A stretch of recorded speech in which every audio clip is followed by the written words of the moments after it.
You've been told about a benevolent God, an all-powerful adversary called Satan, and a final chapter where good triumphs over evil. But what if we've been handed only half the story? What if the ordinary version of this doctrine is built to distract? What if the genuine script is darker, twisted, strategic, and far more cinematic than any Sunday morning sermon? Imagine a war not of nations but of realities. A war where the battlefield is within hearts and minds, a war where the major players are cosmic forces, a war where what you believe is the front line. That's what we're dealing with.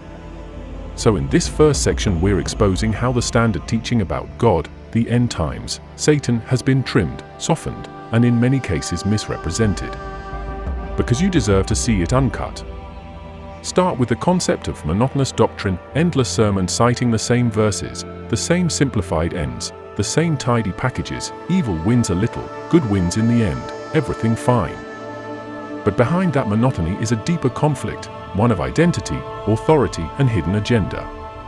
What if the entity we call God isn't entirely as described? What if the entity called Satan isn't merely the villain in a simple story? Then the narrative of end times isn't simply about collapse and resurrection, it's about exposure, about revelation, about rewriting the hidden contract. Who defines good and evil in the end game?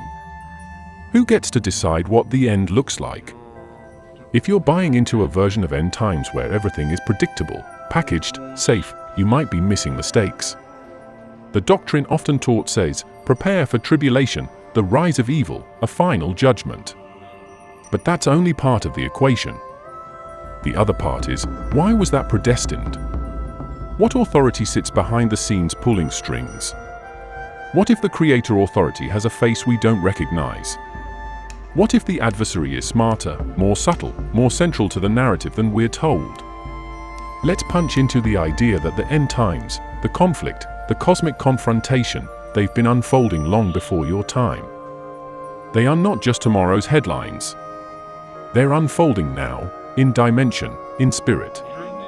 The problem with many teachings is they relegate Satan, Lucifer, the ancient serpent, to a shadow role, a glitch in a system. Instead, see him as a strategist, a seducer, as one who crafts the architecture of deception. And God? Not only the caring father figure, but the cosmic architect of something vast, ruthless, ambitious. You've been told he saves. But what if he also oversees the system that puts us in motion to be tested? So let me engage you directly. Ask yourself, when did you first confront the idea of Satan not just as the bad guy, but as a high-level operator in spiritual warfare? When did the model of God wins and we live happily ever after become comfortable, and perhaps too comfortable? Because comfort dims awareness. And the dramatic truth is awareness is exactly what's needed. The standard message about end times often skips over how layered the conflict between God and Satan really is. It presents the adversary as defeated, or soon to be defeated, and you as a passive observer or minute participant. That message sells hope, sure, but it glosses the scale of what's at stake. The hidden version says this: you are in the arena. You're not just watching. And the definitions, the ideals, the allegiances, all are far more complex. Now, I want you to see patterns, scripts of deception that masquerade as truth, systems of belief that claim to serve God but perhaps channel something else. That's not conspiratorial for the sake of shock, it's critical for clarity. If you're going to navigate this era of endings, you'll need to recognize the actors, the stage, the script. They are not always what they appear. Picture this: a being of brilliance, beauty, power, created perfect. He stood in the presence of the Almighty, walked in the heights of heaven, dressed in splendor. That's Lucifer before the fall. His story is not an add-on, it's foundational to everything that follows. He wasn't simply a villain waiting in the wings. He was central. Then something snapped. His pride. His ambition. His will to ascend. The text says, "I will ascend above the stars of God, I will set my throne on the Mount of Assembly." That line? It's a declaration of war, not on angels, not just on humanity, but on the very throne itself. Now, the standard take you've heard is, Lucifer rebelled, lost, got tossed out, became the devil. But that's only the surface. Underneath that statement lies layered meaning. First, the name. Lucifer means a light bringer or morning star, a title of exaltation. But the title becomes a trap. A dual dynamic, from brilliance to rebellion. From a light bearer to fallen being. The shift is seismic. The switch is not simply moral, it's metaphysical. The one who reflected glory becomes the one who wants to be glory. The original paradigm flips. In the ancient texts we find him described as the seal of perfection, full of wisdom and perfect in beauty until iniquity was found in him. That's not minor. That's the arc, perfection iniquity. Which means the fall is not just a mistake, it's transformation. A change in identity. Lucifer becomes the accuser, the adversary, the one who stands in opposition. That transformation has consequences for heavens, for earth, for every system of spiritual reality. Here's where we hit the hardcore. His role is not limited to tempting humans. He is depicted as a strategist, a mover of spiritual forces, a captain of the rebellious host. He is called the ruler of this world, the god of this age, the prince of the power of the air. These aren't metaphors for a minor nuisance, they are titles of authority. Authority over systems, over spiritual dimensions, over entire structures of power. That means when you see Lucifer, you are seeing an operative of cosmic scale. Why does that matter? Because if you minimize him to simply the bad guy at the end, you miss the architecture of the conflict. You miss how the rebellion began, how the system was corrupted, how power was usurped, and how you become a piece of that system whether you know it or not. Lucifer's ambition was to be like the Most High. That reveals his endgame, not just to oppose God, but to replace, to dominate, to restructure reality itself. He didn't just fall, he rose in a different role. From angel of light to prince of darkness. That switch is the pivot. Look at the narrative of the end times, there is an opposing side. There is a challenger. Lucifer is not a leftover threat from the past. He is active, operating, influencing, gathering, aligning. The ancient deer hunt version of his story? Too safe. The truth is he is part of a long game. The rebellion in heaven wasn't a one-time event. It was the kickoff. The war is ongoing. The battlefield is real. Now here's a question for you, yes, you watching. When did you last consider that the being you call Satan may not just be the equivalent of societal evil incarnate, but the direct result of a spiritual dynasty, a takeover, a cosmic coup that rewrote the rules? Because if that's true, then everything changes. And we're not done. Because if Lucifer is that, then every system of belief that ignores him, downplays him, or simplifies him is missing a massive piece of the puzzle. Let's talk origin in more detail. The prophecy about him uses the imagery of the morning star falling from heaven. That imagery isn't poetic fluff, it's symbolic, theological, strategic. It speaks of a being who soared, then tumbled. The orbit was broken. The throne was vacated. What does that tell us? There's a prior authority, a throne, a realm, and Lucifer aimed at it. When he was cast down, his sphere of influence changed, but his ambition didn't end. He simply transitioned to a different domain, the earth, the air, the unseen realms. And from there he marshals forces. He is called the father of lies. The liar. The deceiver. Deceit is his weapon of choice. Not brute force. Not always open war. But subtle, cunning, pervasive. If you're thinking that the story of Lucifer ends with his fall, you're missing the second act. The fall becomes the launch point. Launch point of rebellion, of infiltration, of manipulation.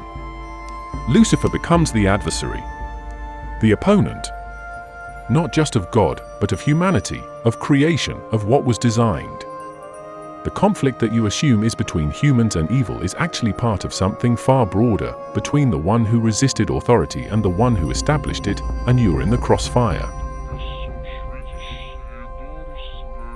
When you've been taught a nice, friendly version of God, brace yourself. What we're about to unearth is sharp, decisive, and unsettling. We're exposing how this entity called God isn't just a comforter in the pew, it's the central authority in a cosmic hierarchy, the sovereign gamer in a spiritual simulation far deeper than you've imagined. Begin with the idea of sovereignty. This isn't about a benevolent grandpa watching over things. This is about an ultimate authority who establishes order, commands realities, initiates judgment, administers kingdoms. The doctrine you grew up on often soft pedals this. Yet the real narrative paints a God with dominion, with strategy, with purpose. One who is not merely reactive, but proactive, territorial, far-reaching. You don't serve a God who waits for evil to push the button. You serve one who set up the board from the start. If you ignore that dynamic, you misunderstand the entire game. Now, consider creation in light of that sovereignty. Everything, every spark of existence, every realm, every race of spiritual beings comes through this absolute. This God defines what's good, what's evil, what's permitted, what's forbidden.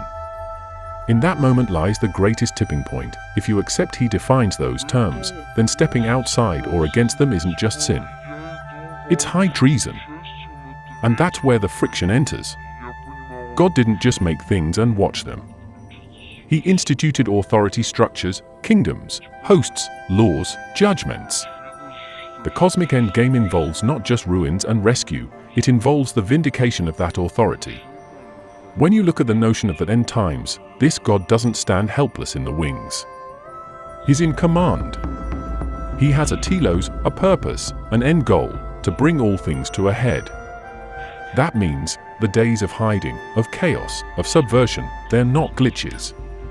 They're phases in a plan. Phases where this God exposes what has been hidden, adjudicates what has been corrupted, and re-establishes His rightful rule. You see the shift then, your view of God must include not only mercy, but justice, not only love, but enforcement, not only creation, but consummation. He is the author and the finisher, the architect and the judge. This introduces the unexpected twist. If God is truly this commanding, strategic figure, then our daily reality, the spiritual battlefield, the moral tug-of-war, the end times, is not random chaos. It's operational strategy. And you're in the theater of His plan. So stop thinking of God as the nice bystander. Think of Him as the ruler who sets terms, allocates realms, engages adversaries, orchestrates outcomes. At stake is His throne, His authority, His creation. He didn't call you for comfort alone. He called you into a regime of rulership by Him. Let's look at the dual dimension of dominion. God reigns in heaven and governs earth. He's not only up there somewhere, He permeates the entire structural hierarchy. He is the one whose voice moves seas, whose word shakes kingdoms, whose promise spans ages. The end times aren't something He must scramble to manage, they are something He will bring to decisive closure. He will mobilize, execute, consummate. This changes how you see every prophecy, every cosmic event, every claim about judgment. They're not optional extras, they're signs of a sovereign closing the book.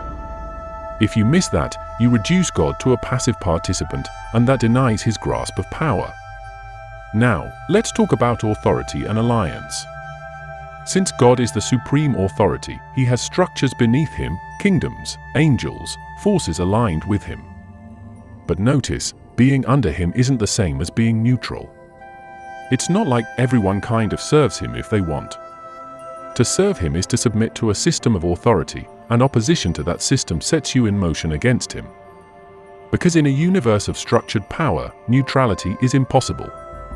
That's why when we talk about God versus Satan, we're talking about two sides in a regime of dominion. One side established, one side rebellious. And God's side is the rightful rule. So the drama isn't just moral, it's structural. It's royal. It's cosmic. Here's a direct challenge to you, watcher, listener. When you talk about God, do you speak of Him as someone who hopes for things, or as someone who knows what He's doing and will finish it? Because treating Him like a backup plan means you're missing the intensity of His role. He's the author of the end game. That means when you hear about the end of days, know that for God it is a planned climax, not a surprise failure. And let's not gloss over justice. This God is not just about saving, He's about settling. Every system, every corrupt empire, every adversarial power will be weighed. That includes the one you thought was minor. It means the showdown with Satan isn't secondary, it's central. Because God's authority has been challenged.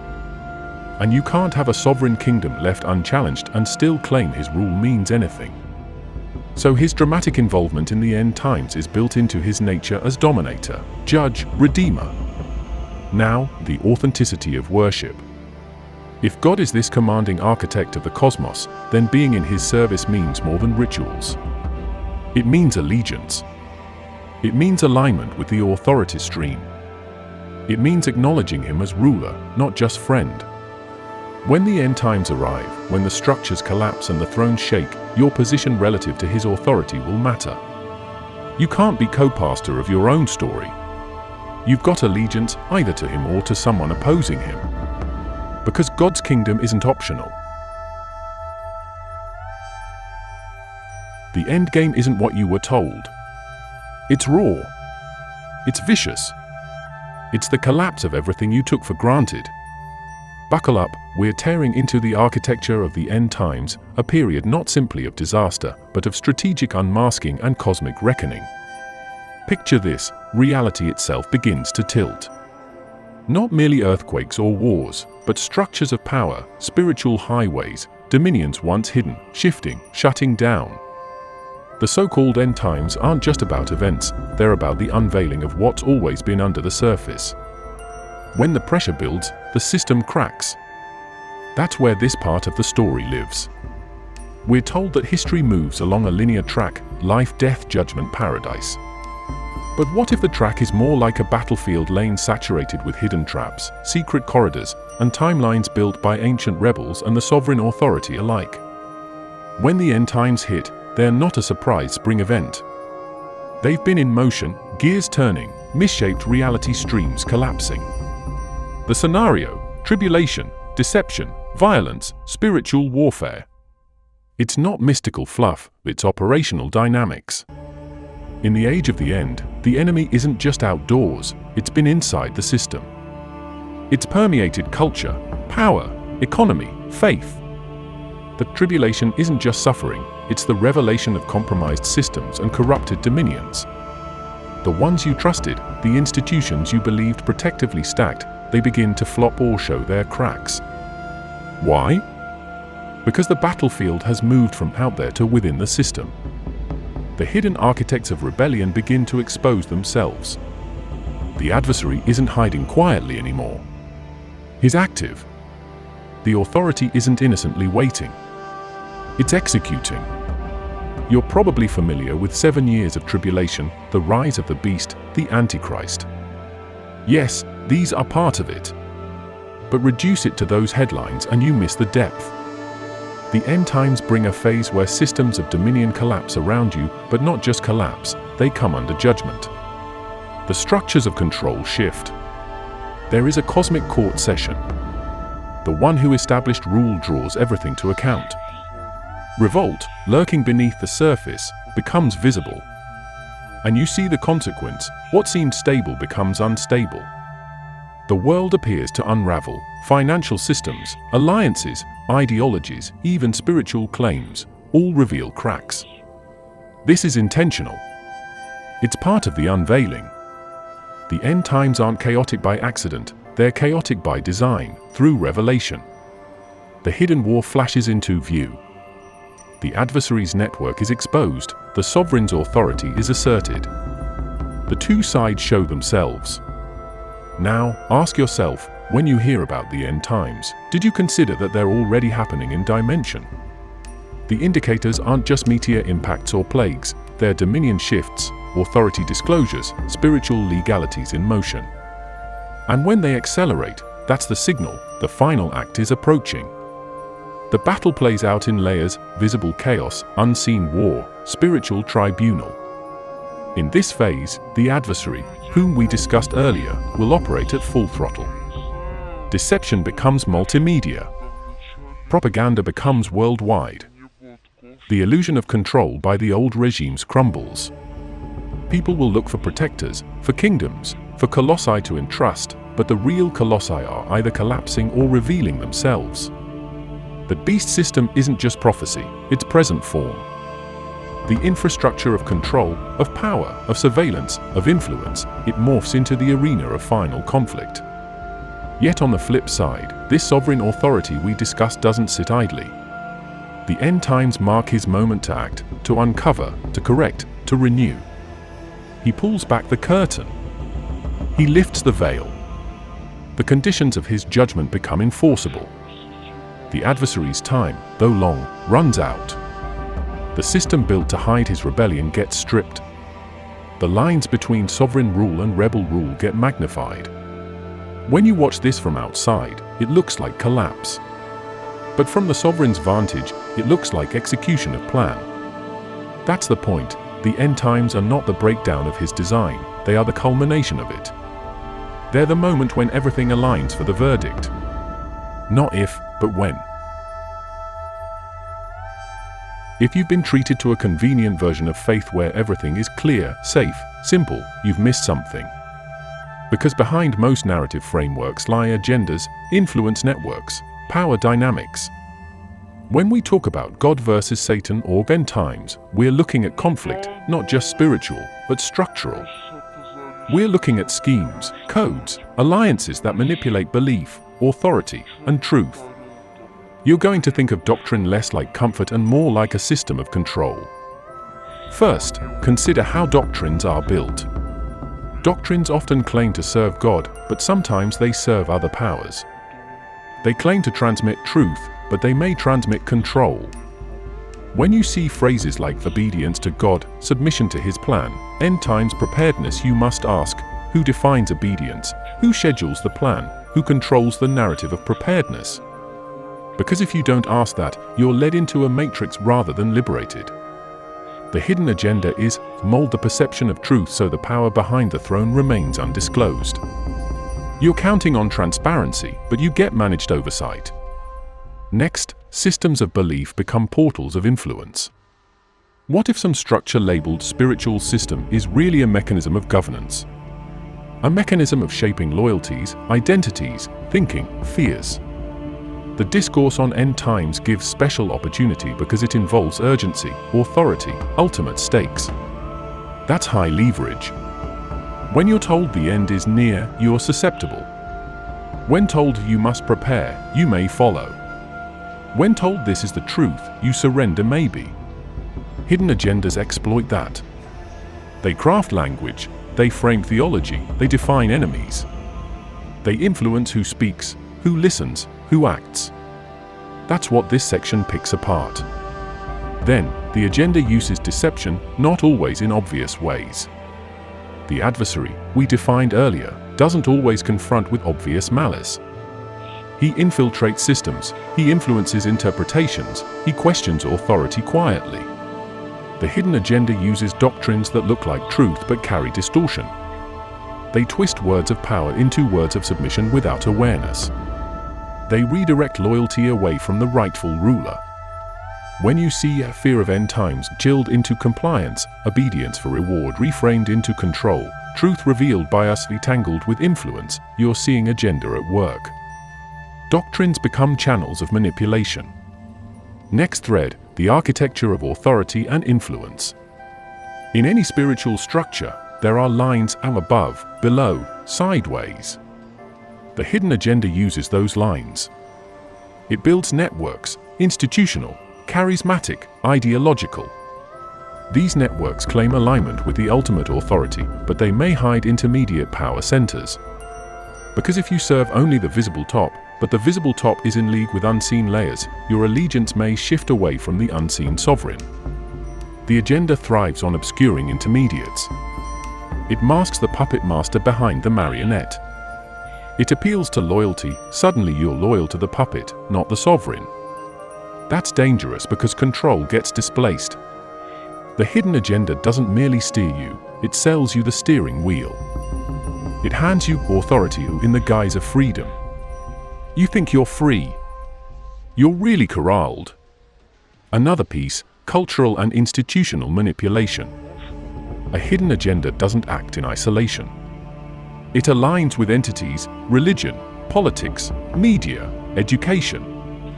It uses the moral high ground of spiritual language to extend power. In the end times mindset, this is crucial. When everything is turned into spiritual war, you're more susceptible to being mobilized. Ideologies become campaigns. Doctrines become battalions. The hidden agenda uses that war drum to galvanize rather than reveal. It mobilizes rather than freeze. It thrives in crisis. Because crisis weakens critical thinking, elevates authority, justifies extreme measures. That's script. That's playbook. If you don't see that, you're moving inside the agenda's field. We must talk tactics, infiltration, normalization, guys. The agenda isn't overt. It seldom admits we're controlling you. Instead, it rebrands. It wraps control in language of love, mission, salvation. It hides behind altruism. It whispers, "We're doing this for you." But you have to ask, for whose agenda? When truth becomes packaged, simplified, sold as exclusive, you've got to check the package. Because the hidden agenda loves exclusivity. Only we know the truth. Only we have access. That's manipulation. That's control. That's the agenda. The game isn't only about faith, it's about direction, purpose, outcome. Who holds those? That's what the agenda wants. Let's walk through the architecture of the agenda in phases. Phase 1. Establish authority. A doctrine emerges, it claims alignment with ultimate power. Phase 2. Define the opponent or the crisis, end times, evil forces, system collapse. Phase 3. Mobilize allegiance. You are told you must pick a side, you must belong. Phase 4. Normalize the network. Institutionalize obedience, propagate the model, expand the reach. Phase 5. Enforce the paradigm when crisis amplifies. The hidden agenda uses chaos, fear, uncertainty to tighten control. Phase 6. Consolidate power under the guise of delivering truth or safety. The cycle completes. In the context of the end times, the hidden agenda uses prophecy not just to warn, but to orient followers into alignment with its structure, not merely with God. That's the danger.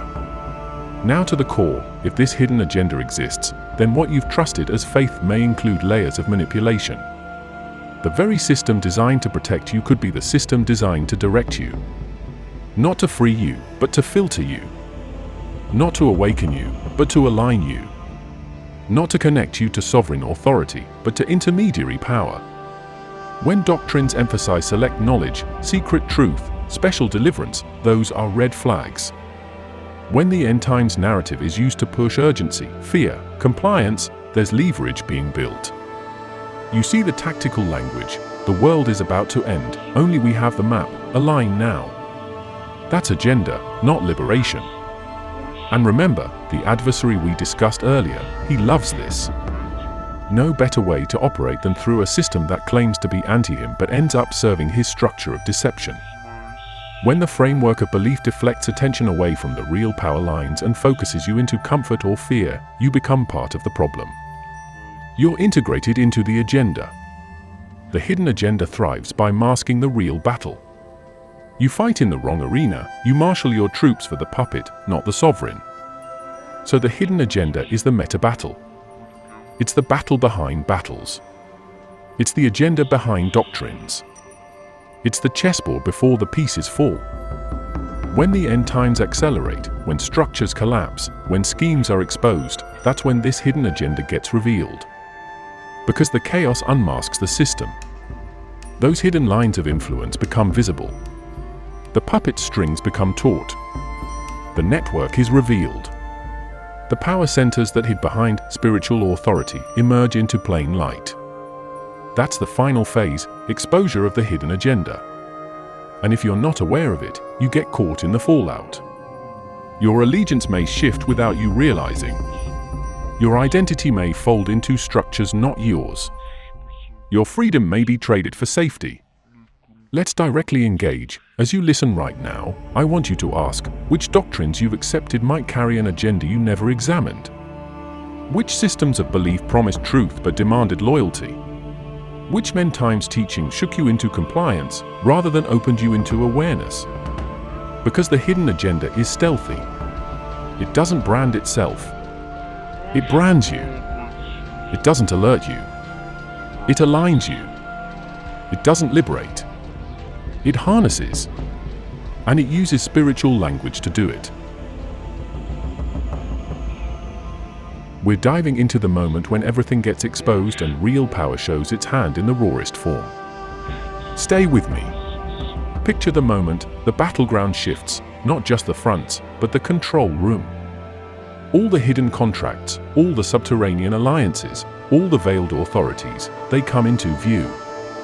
The narrative isn't only power versus power, it's truth vs the lie that's been masquerading as truth. You've been walking in a system where the player said one thing and meant another. Now the mask drops. That's what this section is about: exposure, reckoning, and the dramatic unveiling of what's been operating behind the scenes for ages. We've traced the rebellion. We've traced the authority. We've traced the end times architecture. Now we're at the culmination, the clash of dominions in plain sight. This isn't chaos for the sake of spectacle, it's the functioning of cosmic justice. In this moment, the hidden becomes visible.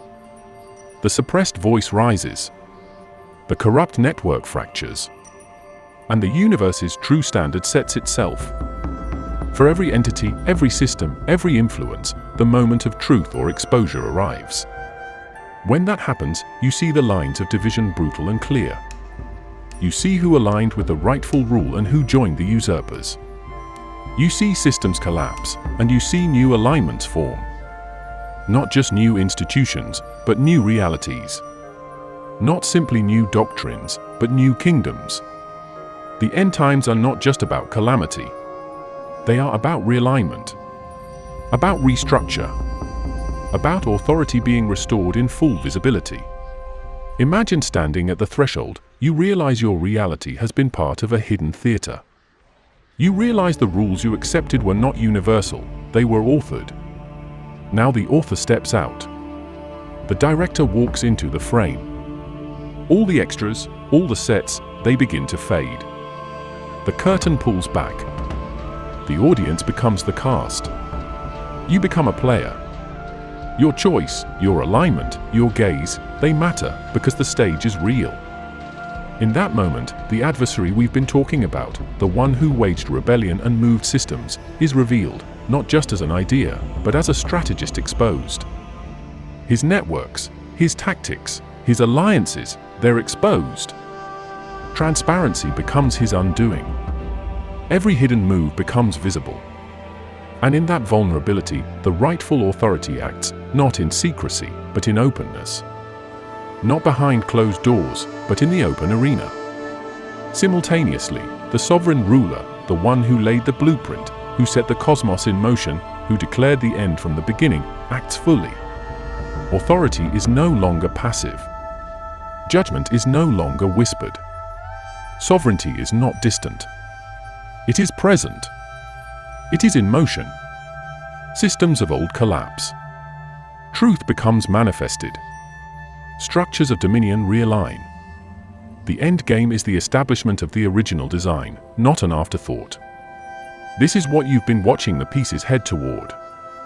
Now, I want you, listener, to imagine the moment when the cosmic ledger flips open, when the records are laid bare, when every deed, every motive, every allegiance is brought to light.